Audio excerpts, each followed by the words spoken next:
트럼프 대통령이 취임한 지 아직 한 달도 채 되지 않았지만 워낙 많은 일들이 있어서 그런지 시간이 참 빠르게 흘러간 것 같습니다. 이렇게 정신없이 지나가는 사이에도 글로벌 증시에서는 새로운 메가 트렌드가 움트고 있다고 하는데요. 돈을 벌려면 이런 트렌드를 잘 읽고 초기에 투자하는 그린슛 투자가 관건일 텐데요. 더 자세한 이야기 한국경제신문의 한상춘 논설위원과 나눠보겠습니다. 안녕하십니까? 네, 안녕하십니까. 자, 올해가 아직 2달밖에 안 지났는데 시간이 참 빨리 지나간 것 같습니다. 네네. 그만큼 해프닝도 많고 이 트럼프 대통령의 취임 이후에 여러 가지 사건들이 있지 않았습니까? 네, 트럼프 대통령 취임 때문에 아마 홍 앵커께서 이렇게 느끼신 점을 우리 시청자분도 그렇게 느끼지 않겠냐 하는 생각이 듭니다. 예. 특히 트럼프 취임 이유는 관세죠. 근데 이제 관세를 부과하기 시작한 지 지금 한 20일 정도 가깝게 됩니다는 그렇죠. 평가가 나오는 것 같아요.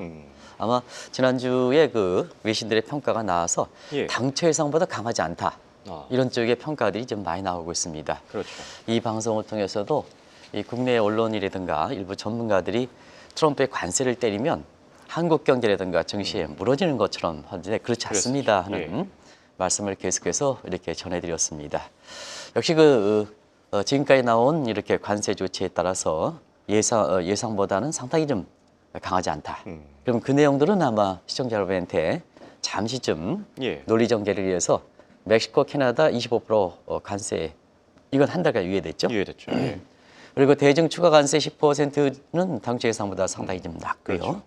그다음에 지난주에 그 가장 하이라이트가 됐던 상호 관세도 유예 기간을 설정했죠. 예. 그리고 국가별로 와라 협상을 한다. 그리고 추후 조정한다. 그래서 4월 2일 날 대체로 NT 보고서가 나오면 부과될 거로 이렇게 보고 있습니다는 당초의 상호 관세는 마치 무너지는 식으로 이렇게 트럼프 관세의 상징처럼 보였습니다는 유예 기간을 설정했던 것이 결국 숨을 돌리게 했던 거 아닌가 생각합니다. 그래서 제발 부탁은 이렇게 경제는 심리입니다. 국내 언론들이 나서서 트럼프의 관세가 되면 한국 경제 초비상 이렇게 무너진다 이런 쪽으로 하는 것보다는 오히려 우리 경제라든가 증시를 생각해서 좀 국내 언론이니까 굉장히 좀 신중하게 보도할 것을 좀 부탁드리고 전문가도 좀 마찬가지겠습니다. 왜 이런 당초 예상보다 강하지 않냐면 누누이 말씀드리는 트럼프의 그 협상 전략은 실제 부과보다는 협상력을 극대화해서 사실 당초 의도했던 목적을 달성하는 겁니다. 지금 멕시코, 캐나다의 관세 유예라든가 이런 측면에서 전부 그런 성격으로 나오죠. 그리고 기업가 출신이기 때문에 기업가는 코스트 미니마이제이션, 프로핏 맥시마이제이션입니다. 국익도 차원에서 보면 국민들의 희생과 미국민들이겠죠. 희생과 비용을 적게 치러서 미국의 국익을 달성하면 된다. 그러다 보니까 실제 부과는 당초 예상보다 상당히 강하지 않다 이런 평가가 나오고 있고 지난 주말에 스콧 베센트도 사실 미국의 관세가 인플레이든가 이런 쪽의 영향은 일시적 충격에 그칠 것이다 하는 쪽도 같은 맥락에서 나왔습니다. 결과적으로 트럼프 입장에서 보면 바이든 정부 때는 왜 대선에서 승리했을까? 바이든 정부는 경제는 굉장히 좋았습니다. 모두니. 근데 국민들이 느끼지 못했던 것이 인플레 문제거든요.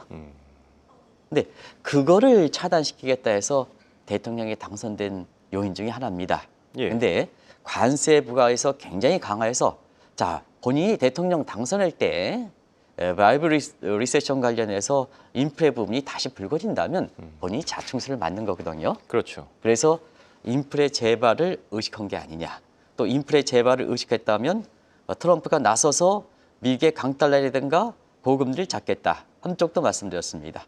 그런 것이 지난주에 증시에 반영된 게 아닌가 생각합니다. 그래서 소매 판매에서 경기 침체 문제가 되다 보니까 다우지수는 떨어지고 소매 판매에서 인플레 문제에 대해서 좀 둔화되고 트럼프의 관세가 예상보다 적다 하니까 사실 국채금리 떨어지고 나스닥 지수는 오른 게 아닌가 그런 모습이 지금 전개되고 있다 이렇게 볼 수 있습니다. 알겠습니다.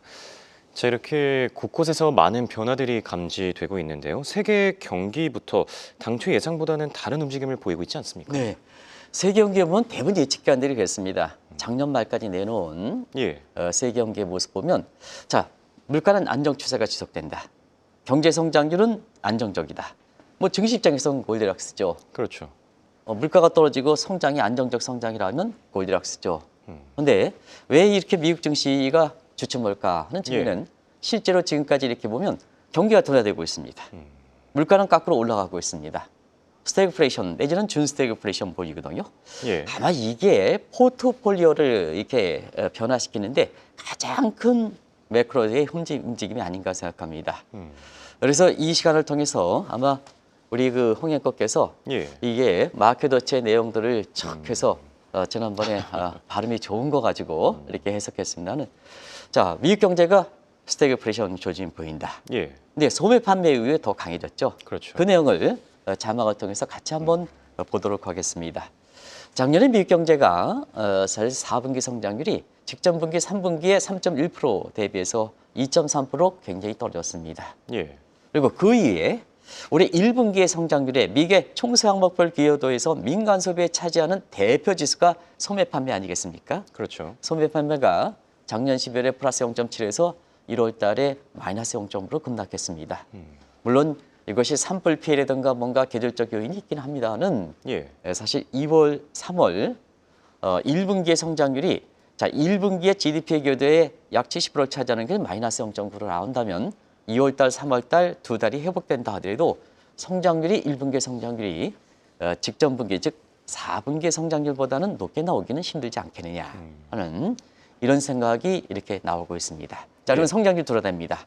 근데 CPI 물가는 대표적인 물가는 작년 9월 달에 2.4에서 올해 1월 달에는 3% 급등했죠. 그렇죠. 시청자 여러분, 경기가 성장률 둔화되고 물가가 올라가니까 이거는 아직까지 스태그플레이션이라 볼 수 없지만 스태그플레이션에 준하는 국면으로 떨어지는 거죠.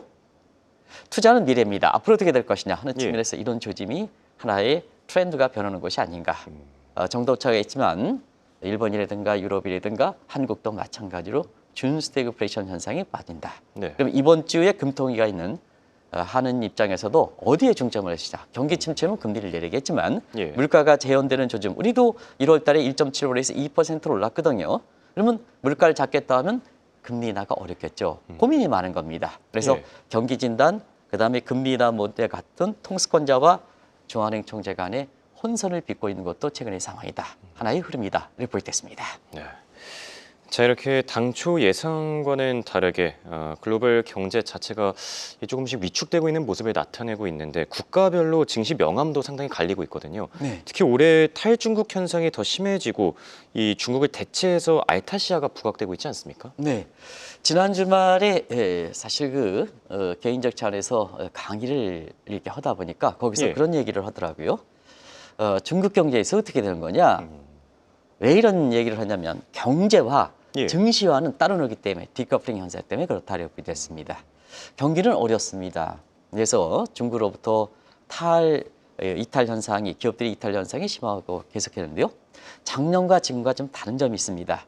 작년에는 미국으로 리쇼링 조짐 예. 그리고 아시아적으로 이렇게 대처하는 두 가지 흐름인데요. 그렇죠. 트럼프 정부 취임 이후에는 미국으로 이렇게 미국 기업 이외에는 리쇼링 조짐의 이런 리쇼링이라면서 유럽이라든가 이런 것도 같이 하는데요. 이런 조짐은 좀 나타나지 않고 있다. 이게 예. 하나의 특징이다 이렇게 보겠습니다. 그러다 보니까 중국에서 이탈되는 기업은 같은 아시아 지역에서 찾는 모습이 더 강하다 하는 것이 작년과 올해의 차이점이다. 그러면 아시아 지역에서 중국의 대체 시장이 찬다. 그러니까 예. 시청자 여러분 아시겠습니다. 영국 이코노미스트에서 얘기했던 알타시아가 나오는 겁니다. 오랜만에 들어봐서 그 용어 자체를 다시 한번 설명드리면 예. 알타시아는 아시아 플러스 엘터너티브 해서 요 합성어다 이렇게 보겠습니다. 자, 그러면 시청자 여러분 이런 궁금증이 될 겁니다. 탈이탈하는 중국 기업들이 아시아적으로 한다면 어떻게 중국과 같은 대국의 네이션 투 네이션 개별 국가 차로 중국을 대신할 수 있는 게 있을까? 아주 옳은 지적이십니다. 예. 근데 지금은 세계가 하나의 평등하고 하이 커넥션 소사이티 초결 사회이기 때문에 지역별로 중국을 대처한다. 요 점은 보시겠습니다. 예. 그런 거를 한번 보면 대만과 한국과 인도는 기술력이죠. 예. 그다음에 인도와 말레이시아는 자연이죠. 자원이죠. 싱가포르가 경우에 따라서 인도네시아는 금융과 물류입니다. 벵글라데시는 인건비입니다. 예. 이렇게 중국 경제가 갖고 있는 5가지 고질병. 예를 들어서 물가가 올라간다든가 그다음 그 임금이 올라간다든가 땅값이 올라간다든가 세금이 올라간다든가 중국이 지금 자원이 상당히 부족한 상태 이런 것을 다 커버할 수 있다 이렇게 보겠습니다. 예. 근데 지금 중국에 대해서는 자 앞으로 중국 증시에 보면 무슨 얘기냐? 중국 증시 좋지 않느냐? 수익률 올라가지 않느냐? 단기적으로 올라갑니다. 그래서 예. 시장 자본이 궁금증을 잃게 되는데요. 자 중국 경제는 펀더멘탈 나빠진다. 근데 주가는 인위적인 부양책에 의해서 주가는 올라간다. 예. 어떻게 해석할 것이냐? 어떻게? 이게 중국 증시의 거품 현상입니다. 그렇죠. 이번 주에도 중국이 경기가 나빠서 중국이 정책 금리라든가 이런 게 더 낮출 것이다는 이게 예정돼 있거든요. 예. 그런 측면에서는 시청자 여러분 중국 주가가 올라가는 것, 또 중국의 ETF와 관련된 상품 이런 게 올라가는 것에 주목하지 말고 펀더멘탈 대비해서 중국 경제가 안 좋아지는 것, 예. 그리고 중국 경제가 안 좋아져서 중국에 들어갔던 기업들이 밖으로 이탈하는 것, 이 흐름에 더 주목해서 지난 주말에 강의 때 이렇게 워낙 중국 증시가 좋으니까 중국의 무슨 뭐 ETF라든가 뭔가 수익률이 조금 올라가니 거기에 그냥 강점을 때려서 그동안 미국 증시에 대해서 뭐 ETF라든가 강점을 했던 게 주춤하니까 그쪽으로 하는데요. 그렇게 생각하지 마시고 예. 어차피 주가는 펀더멘탈에 가는 겁니다. 중국 경제가 안 좋은 상황에 더 초점을 맞춰서 예. 중국에 대해서 투자 전략을 가져갈 필요가 있지 않나 생각합니다. 네. 이게 겉으로 봤을 때는 증시 분위기가 좋아 보일 수 있지만 속으로 보면 이게 좀 더 예. 골마지는 거죠. 예, 네, 그런 그렇죠. 점을 좀 네, 투자 아주 좀 전략을 기억을 세우실 해주셔야 때 되겠습니다. 참고하시면 좋을 것 네네. 같고요. 자, 그리고 인도 증시 하락세가 최근 들어 심상치가 않습니다. 최근 들어서는 인도 대신에 사우디를 비롯한 아랍권이 또 부상을 하고 있지 않습니까? 네, 국내 그 최고 증권사들이 작년에 올해 중국에 대체해서 인도를 많이 했습니다. 근데 그렇죠. 이 시간을 통해서는 인도보다는 오히려 아랍 아랍권 쪽, 예. 어제 추천해 드렸습니다. 근데 인도 증시가 상당히 안 좋다. 작년 4분기에 아주 하락세가 급락하고 있습니다. 예. 인도의 대표주 센세스 같은 경우는 작년 9월 27일 날 8만 5천 아직 8만 6천 대죠. 근데 지난주에 7만 5천 대로 급락했습니다. 그리고 최근 8거래 연속 아주 떨어지고 있습니다. 예. 지금 7만 5천 선이죠. 이렇게 떨어지고 있습니다. 이게 트럼프와 모디 간의 총리가 회담하고 13일 회담하고 나서도 떨어진 겁니다. 그렇죠. 그러다 보니까 야, 우리나라의 최고 증권사들이든가 이런 것이 올해 인도 증시가 중국을 대체해서 간다 이렇게 하고 인도 증권사라든가 이런 게 인수해서 화제가 됐었습니다는 예. 정작 주가는 그때부터 12% 떨어지고 있습니다. 왜 그럴까 하는 측면은 모디노미스 성장통 때문에 그렇습니다.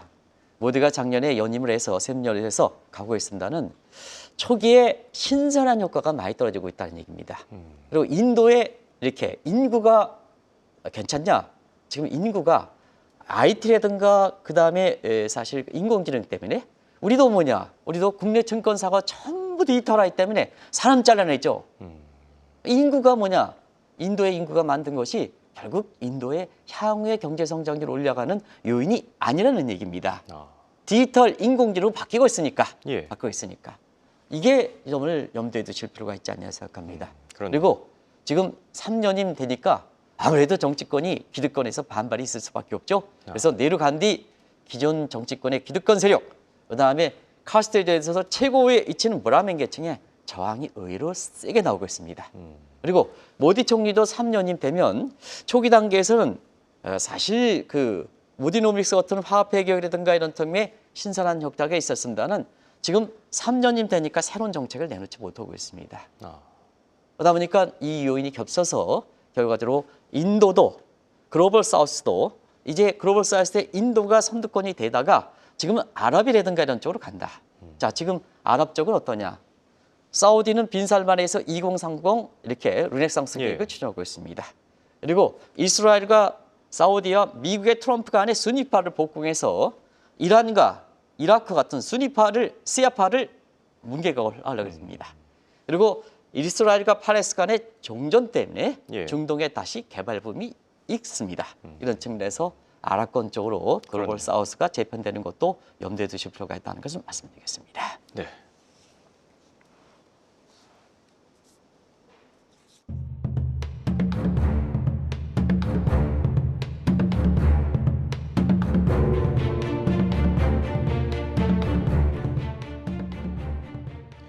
자, 지금부터는 증시에서 형성되고 있는 메가 트렌드에 대해 살펴볼 예정인데요.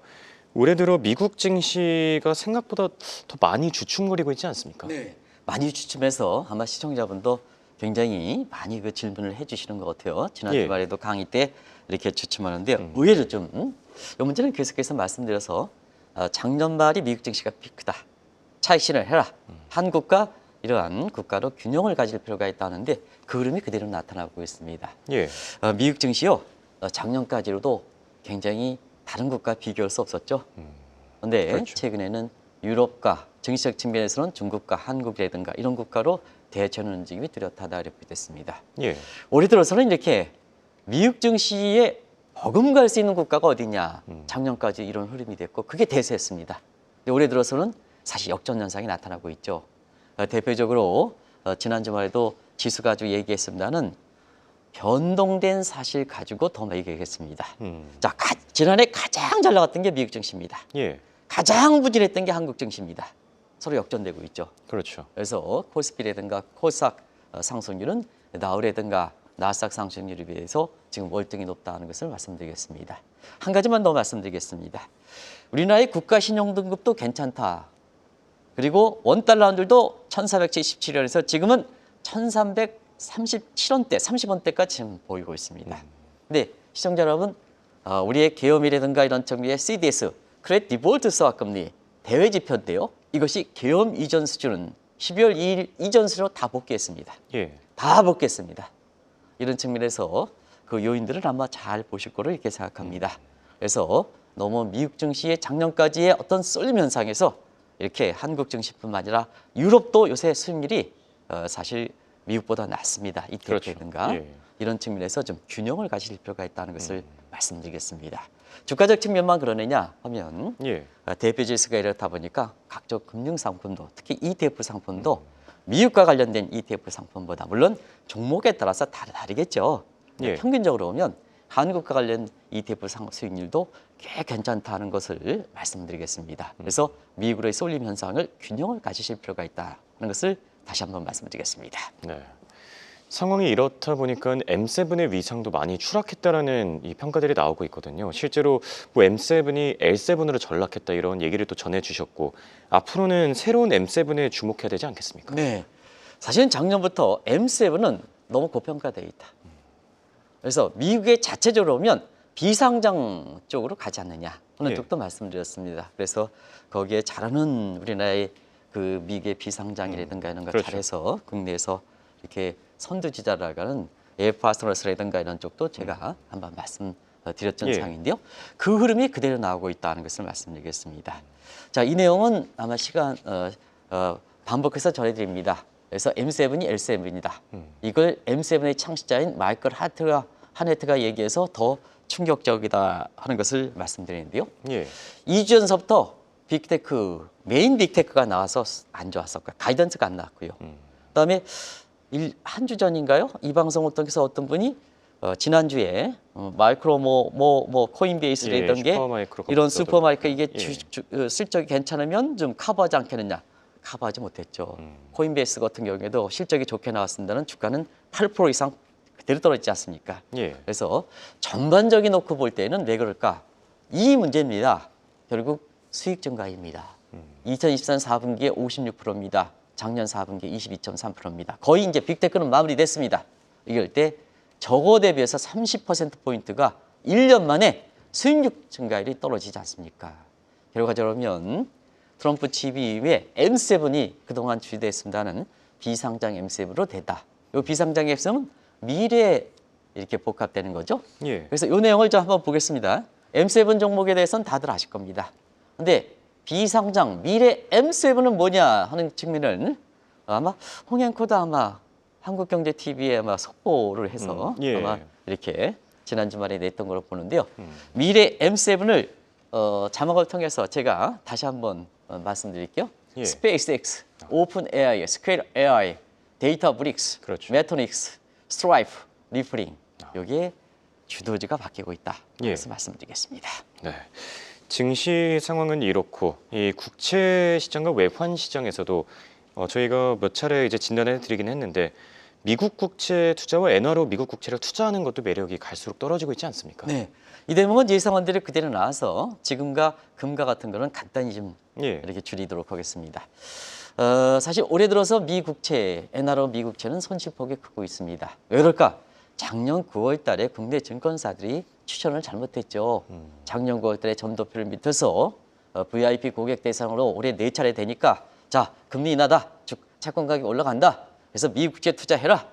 그리고 엔화로 미 국채 투자해라. 근데 사실 이것이 12월 점도표의 중립금리가 3.4에서 3.9% 올라가니까 미국 국채 금리가 3.8에서 지금 4.6%대. 예. 지난 주말에 조금 떨어지긴 했습니다는 4.5%대. 그거보다 한 100bp 올라갔죠. 그렇죠. 그냥 미 국채 엔화로 미 국채 투자는 손실이 커지고 있다 이렇게 보겠습니다. 자, 앞으로 어떻게 될까 하는 측면은 지금 소비자 물가 상승률이 나오고 자, 관세 부과에 따라서 지금 이달 4일부터 관세를 부과했기 때문에 어쨌거나 소비자 수입 물가에 반영됩니다. 예. 그러면 이제 그 관세발 인플레 문제에 대해서 어떻게 예상할까? 그를 3월 점도표에 FMC 멤버들뿐만 아니라 비FMC 멤버들의 의향지수에도 반영될 거로 이렇게 보이거든요. 그러면 적립금리는 4% 되지 않느냐? 예. 그러면 뭐냐?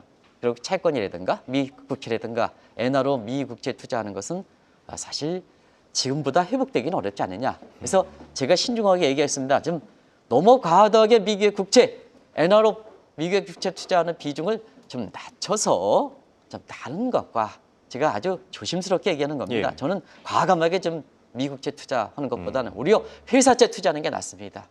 미국의 회사채 투자하는 게 낫습니다. 내지는 한국의 회사채 투자하는 게 낫습니다. 이렇게 얘기할 수가 있는데요. 워낙 미국의 국채, 그다음에 엔화 표시하는 미국의 국채 부장이 높다 보니까 예. 결과적으로 보면 좀 그 비중 좀 축소해 놓으십사. 이렇게 제가 포트폴리오를 좀 이렇게 신중하게 조정할 필요가 있다는 것을 말씀드리겠습니다. 알겠습니다. 제가 이렇게 메가 트렌드에 대해서 자세하게 살펴봤는데요. 끝으로 금에 대한 투자 전략과 방향성 어떻게 보십니까? 네, 금은 영국에서 뉴욕으로 가죠. 예. 영국은 현물, 미국은 선물. 관세 때문에 예. 지금 세계 금계가 뉴욕에서 이런 데에서 미국으로 가고 있다. 그렇죠. 하는 것을 말씀드리겠습니다. 이거는 가장 뚜렷한 트렌드가 아닌가 생각합니다. 예. 그래서 조만간 금값이 여기 보여주고 있습니다. 2,900대죠. 아마 3,000대 이런 얘기가 나오면 다시 한번 자세하게 전해드리고 오겠습니다. 알겠습니다. 지금까지 도움 말씀을 한국경제신문의 한상춘 논설위원이었습니다. 대단히 고맙습니다. 네, 고맙습니다.